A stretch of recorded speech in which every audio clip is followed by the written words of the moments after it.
Tuan Yang Dipertua, kerana membenarkan saya turut mengambil bahagian dalam perbahasan ini.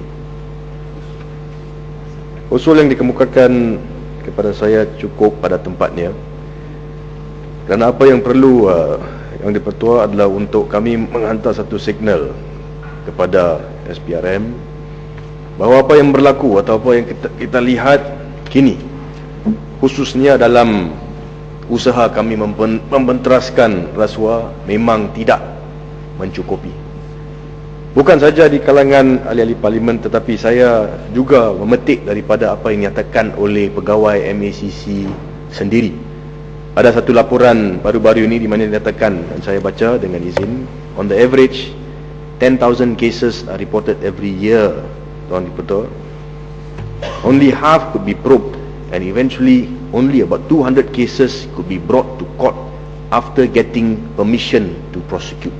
Ini adalah daripada Keratan Star 21 Oktober. Ini adalah satu fakta yang kita tidak boleh nafikan. Isu yang timbul adalah kenapa walaupun sangat banyak kes-kes yang sedia ada, yang MACC ataupun SPRM tahu Yang Dipertua, tetapi hanya segelintir kecil yang dapat kebenaran untuk pendakwaan. Ini menjadi satu aspek yang kami kena lihat dengan mendalam, dan kami perlu soal sama ada sampai masanya Tuan Dipertua supaya kuasa-kuasa pendakwaan diberikan kepada SPRM untuk menentukan sama ada ataupun tidak satu pendakwaan akan dikenakan terhadap seseorang, tanpa perlu untuk mendapat rujukan ataupun kebenaran daripada peguam negara untuk tujuan ini. Seperti mana Tuan Yang Dipertua sedia maklum, di bawah perkara 145 Perlembagaan Persekutuan, memang kuasa untuk membawa sebarang pendakwaan terletak ini ada dalam tangan peguam negara. Tapi isu yang berbangkit adalah bagaimana dengan kes-kes di mana terdapat pertikaian, di mana SPRM merasai bahawa buktinya cukup untuk membawa seseorang itu ke mahkamah, tetapi peguam negara pula membuat keputusan yang lain. Ini dapat dilihat khususnya dalam kes-kes seperti mana dinyatakan oleh rakan saya tadi, kes-kes MAS, di mana bukan saja wang kecil, tapi 8 bilion menjadi aspek yang disiasat, tetapi sehingga sekarang tidak ada sebarang siasatan ataupun tidak ada sebarang keputusan kepada siasatan tersebut. Juga berkenaan dengan itu, isu yang berbangkit adalah tahap ataupun kualiti siasatan Tuan Dipertua, pegawai-pegawai penyiasat dalam SPRM. Adakah mereka berkelayakan?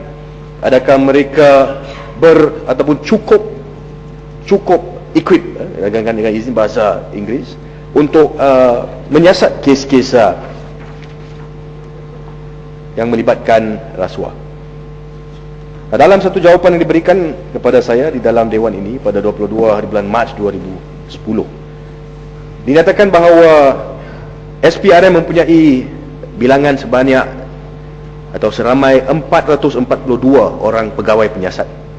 Pegawai penyiasat tersebut berkhidmat di SPRM terdiri daripada berbagai latar belakang pendidikan seperti perakaunan, kejuruteraan, perbankan, perundangan, ekonomi, teknologi maklumat dan lain-lain yang berkenaan. Ya, ini adalah satu laporan ataupun satu jawapan yang saya dapat di dalam Dewan yang mulia ini. Bila kita baca jawapan itu, memang cantik, kita baca, kita kata okey, nampak seperti okey, tetapi realitinya berlainan Tuan Yang Dipertua. Dalam kes Teo Beng Hock misalnya, saya bangkitkan di sini, apabila seseorang daripada pegawai penyiasat disoal balas, beliau ditanya berkenaan dengan latar belakang beliau, apakah pendidikan beliau, di mana beliau belajar teknik-teknik untuk buat siasatan dan sebagainya. Dan apa yang dinyatakan di situ adalah bahawa beliau keluar sekolah selepas tingkat 5. Itu tidak menjadi masalah. Saya tidak merendahkan orang-orang seperti itu. Tapi apa yang saya nak katakan di sini adalah selepas itu, apakah pendidikan yang beliau dapati? Beliau kata 3 bulan beliau dihantar untuk kursus. Selepas 3 bulan dihantar untuk kursus, terus diberikan tugas untuk siasat satu kes yang besar, yang beliau juga setuju dengan saya bahawa kes itu menjadi kes yang sensational masa itu, melibatkan kerajaan negeri Selangor. Itu politik tapi lain. Tapi isu yang penting adalah bagaimana dengan kewibawaan pegawai-pegawai penyiasat kita. Dan bila saya tanya dia soalan, saya kata dalam 3 bulan apa yang kamu belajar? Jawapan-jawapan itu memang, Tuan Speaker, kalau kita dengar kita boleh gelak. Dan bila saya tekan lagi, saya nyatakan kepada ini kes serius. Bagaimana kamu tahu teknik-teknik nak soal seseorang saksi itu? Jawapan dia, saya lihat CSI. It's on record. CSI. Masa itu saya tertanya kepada Tuan Magistrate, saya say, I don't know why we went to law school. Tapi ini menjadi apa yang berlaku. Saya tak tahu. Sama ada saya nak... Bapak Puchong, boleh minta penjelasan? Ya, silakan. Terima kasih Datuk Speaker. Terima kasih Yang Berhormat Puchong. Saya tertarik kepada berita yang diumumkan oleh MACC, di mana MACC mempunyai rancangan untuk membelanjakan jumlah RM500,000 untuk membuat filem anti rasuah. Mungkin mereka dapat ilham daripada filem yang dibuat rekaan sendiri. Adakah Yang Berhormat Puchong setuju? Itu saya tak beberapa tahu lah. Tetapi yang saya tahu, saya boleh nyatakan SPRM tidak perlu membayar RM500,000 untuk buat filem. Cukup kita pergi ke internet, kita boleh dapat lihat bagaimana peguam mereka menyoal balas saksi semasa inquest Teo Beng Hock. Dan bukan saya cakap, Tuan Speaker, bukan saya cakap. Ini atas satu perkara yang kita lihat dalam internet. Kita lihat kepada komen-komen. Kadang-kadang saya pun rasa serba salah. Tetapi ini menjadi isu pokok dia. Adakah kami menyalurkan sumbangan wang yang mencukupi? Adakah kami are we focused, Tuan Speaker, kepada usaha-usaha untuk betul-betul menaikkan taraf pendakwaan dalam SPRM? Tuan Speaker, di sini saya juga ingin menyatakan bahawa laporan yang juga ada di sini menyatakan bahawa di Singapura dan Hong Kong dikatakan terdapat kejayaan, ya, a conviction rate of 90%. Ini adalah apa yang saya baca. Dan di China dan Indonesia almost 100%. Okay, memang tidak ada 100% lah, tapi almost 100%. Ya. Tapi di Malaysia dikatakan bahawa memang tidak mencukupi, dan but it's quite good. It says 68.1% conviction rate. Tapi apa yang menjadi alasan kepada SPRM di sini adalah ini. Mereka menyatakan bahawa memang dan saya baca kalau boleh,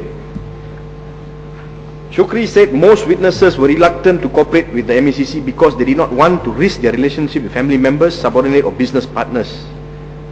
Ini adalah satu perkara yang dinyatakan. He said the commission had worked hard to collect evidence to bring those accused to justice, but sometimes its efforts went to waste. Ini menjadi aspek yang kita kena lihatkan. Ya? Saya nak tanya, kalau kita lihat kepada undang-undang yang sedia ada, kalau undang-undang itu membenarkan seseorang saksi itu ditangkap, dibawa ke MACC dan disoal siasat seluruh malam, ya, disoal siasat seluruh malam, you keep him there, tanya. Memang saya rasa dalam pukul 2, pukul 3 pagi dia setuju sajalah.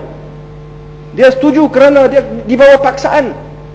Dan lepas itu bila pergi ke mahkamah, kita minta dia untuk mengulangi itu, beliau kata saya tak nak cakap itu. So soal dia adalah siapa yang melakukan kesalahan ini? Di manakah masalah dia? Itu satu. Saya telah pun juga membangkitkan dalam dewan ini sebelum daripada ini, Tuan Speaker, kes-kes di mana laporan polis dibuat oleh orang-orang yang ditangkap sama ada sebagai suspek ataupun sebagai saksi, tapi yang sama itu semasa siasatan dibawa ke MACC atau SPRM, di mana mereka dipukul, dibelasah.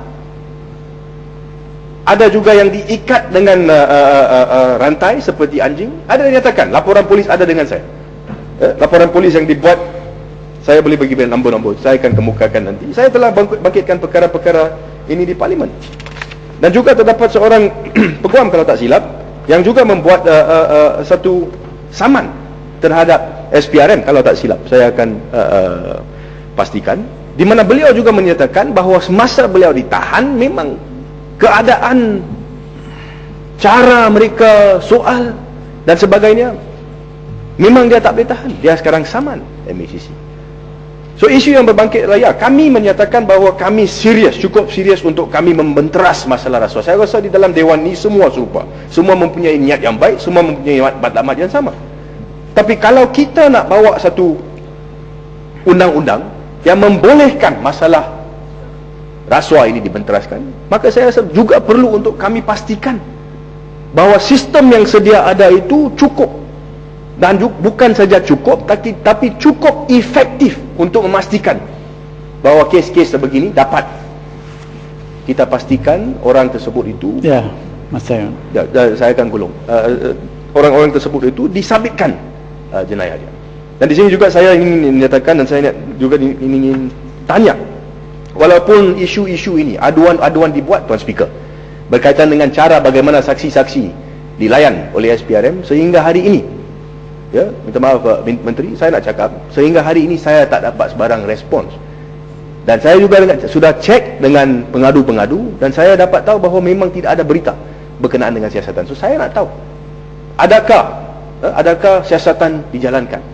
Kerana apa yang penting adalah untuk public, the public must realize that kalau mereka ke SPRM, mereka dijadikan saksi dan sebagainya, mereka juga terlindung di bawah undang-undang. Memang pegawai SPRM itu tidak boleh membawa kuasa ke dalam tangan mereka. Dan saya rasa dalam keadaan sedemikian, bila semua rakyat dan juga pegawai-pegawai bekerjasama, maka kita dapat melihatlah pertingkatan dalam proses ataupun conviction rate dalam kes-kes MSCC. Tapi untuk sekarang saya menyokong usul, dan saya katakan bahawa perlu kami meneruskan usul ini untuk menunjukkan ataupun menghantar satu mesej Tuan Speaker yang cukup jelas kepada SPRM bahawa apa yang kita lihat sekarang tidak mencukupi untuk kami membenteras masalah rasuah dalam negara ini. Sekian, terima kasih.